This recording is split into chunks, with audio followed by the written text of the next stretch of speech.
There was a steak knife buried deep in my front tire. Air hissed out of it like a dying animal. And right there, duct taped to the windshield like it was a middle school art project, sat a glittery pink note that read, "Next time stay out of my spot." It was signed in sparkly ink with one name, Sharon HOA, Vice President. I hadn't even had my coffee yet, but I was already picturing how it would taste in court when she realized she'd just committed felony-level property damage in a government vehicle registered to the chief of county police. It had all started 3 days earlier, like most stories of suburban absurdity, not with explosions or chaos, but with the quiet death of my beloved old pickup. It didn't go out in a blaze of glory or anything cool like that. Nope. Just sputtered, coughed, and gave up in the Wendy's parking lot. I was house-sitting for my sister while she and her husband, Tony, were off exploring Italy. Tony, being a generous soul, lent me his spare vehicle. Said it was his work car. Didn't really explain much else. I figured it was just some leftover city sedan. A government surplus, maybe. Dead wrong. This car was something out of a federal agent's daydream. Matte black. Glinting chrome. Spotless interior. Government tags. The whole nine. I parked it neatly in the designated guest spot near my sister's condo unit and went inside for some leftover pizza and a scroll through Reddit. Nothing special. Until I met Sharon. The next morning, I was sipping my coffee on the porch, half watching a squirrel try to parkour between trash bins, when she strolled up like she owned gravity. She had that energy. Big visor, bigger sunglasses, clipboard in hand, and a mug that read, HOA Boss Babe. You could hear her sandals smacking the concrete like she was slapping the earth for daring to be under her. She stopped, stared at the car, and sneered. "You need to move that," she said. "That's my spot." I blinked. "Sorry. I parked in the guest space. It's not labeled or anything." She flipped her clipboard with flair. "It's not labeled because everyone knows it's mine. I was promised it verbally when I was made vice president. You know verbal promises don't hold up in HOA land, right?" Her jaw twitched. "Are you even a resident here?" "Nope," I said cheerfully. "Just house-sitting for my sister. Cleared it with the HOA months ago." "What's her name?" I told her. She sniffed like the name tasted bad. "Typical." "Typical what?" No answer. Just more staring at the car. Then she squinted at the license plate and took a step back. "That car looks suspicious. Government tags? Are you spying on someone?" "Lady, I can barely spell HOA. I'm not spying on anything." She stormed off. But not before tossing over her shoulder, "That space better be empty tomorrow. Or I'll take care of it myself." Now, take care of it could mean anything, right? A note. A snippy call to the board. Maybe even a dramatic HOA hearing. I didn't think she meant stab 4 tires with a glitter knife. But that's what happened. The next morning, I stepped outside and instantly heard the weird whistle of all 4 tires pancaked into rubber pancakes. I knelt beside the car in disbelief. That's when I saw it. A steak knife buried in the rubber. Neon pink handle, glitter coating, rhinestones that spelled queen. No subtlety. No attempt to hide it. And the note? Duct tape not slipped under the wiper like a normal passive-aggressive cower but taped to the glass. She wasn't just mad. She was signing her work like Picasso. I took a picture. Then a selfie with the note. I was about to upload it to our /entitled people if I lived to tell the tale. 15 minutes later, Tony pulled up. He was dropping off a charger I'd left in his truck. He waved, smiled until he saw the car. "What the hell happened?" he asked, crouching down to inspect the tires. "Your neighbor Sharon," I said, holding up the note. "She said it was her spot." He stared at the note, then at the car, then at me. "This is bad." "I know. Tires aren't cheap." "No, this car," he paused, jaw tightening. "This is my department-issued vehicle. It's registered to the sheriff's fleet. It's got surveillance gear." I blinked. "Waitery, not just a city cop? I'm the county police chief." I choked on air. "Yuri, wait, what?" "Yep." We both stared at the note again. He pulled out his phone and opened an app I'd never seen before. Tapped a few things. Then pointed to a blinking red dot. "That's the dash cam. It's motion triggered. Still recording." We spent 10 minutes watching Sharon robe, slippers, 5:48 aim, pull the knife out like she was packing lunch, and methodically stab each tire. She even paused to admire her work after the last one, hands on hips like she just finished painting a mural. Then she laughed. Tony tapped the screen. That's all we need. You pressing charges? Oh, we're going way beyond that, he said, voice cold. She's getting charges. And she's losing her HOA seat. And I'm going to make sure everyone in this zip code sees the footage.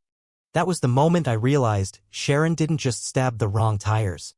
She stabbed the wrong tires on the wrong car owned by the wrong person. I grinned. Mind if I stay a few extra days? Tony slapped my back. Stay as long as you want. This neighborhood's about to get real entertaining. What followed was nothing short of HOA Armageddon. Tony didn't yell. Didn't freak out. Just calmly printed out paperwork from a wireless printer beside a wine rack and made a few phone calls. I asked what he was doing. Starting the paper trail, he said. This isn't her first offense. I can smell it. And oh, he was right. By lunch, we had 3 copies of the footage. One on USB, one on his laptop, one uploaded to his department's secure drive. Tony turned to me and said, let's see how the HOA handles this. If they do the right thing, maybe she gets a slap on the wrist. If not. He didn't finish. Just smiled. And it was not a friendly smile. We walked down to the HOA office, some sad prefab box between the clubhouse and a crusty fountain. Sign on the door, no walk-ins. Tony pressed the buzzer anyway. This is HOA property. Appointments only. It's about felony damage to a government vehicle, Tony said. We have the footage. The door unlocked faster than you'd expect. Inside was a dusty lobby, fake plants, and a front desk manned by a guy named Greg who looked like he hadn't been excited about anything since 1997. When Tony explained what happened, showed the video, and clarified his position as chief of county police, Greg's pupils dilated like he was being audited by God. He called the HOA president. But surprised she was on vacation. And guess who was interim president? Yep, Sharon. And per HOA bylaws, all reported property damage had to be reviewed within 24 hours at a board meeting run by the acting president. We looked at each other. Oh, it was on. We spent the next 24 hours gathering stories. I roamed the neighborhood, iced tea in hand, playing casual visitor. Turns out Sharon had turned the HOA into a tiny dictatorship. Fining people for Halloween decorations, sidewalk chalk, flags, wreaths. One guy even had a spreadsheet. A spreadsheet of infractions. The meeting was at 5 p.m. The next day, Tony wore his badge on a chain. We sat front row.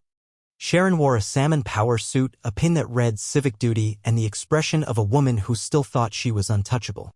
She began with, we're here to discuss unauthorized guest parking and the unfortunate incident of tire deflation. Tony stood, walked up, and silently played the footage.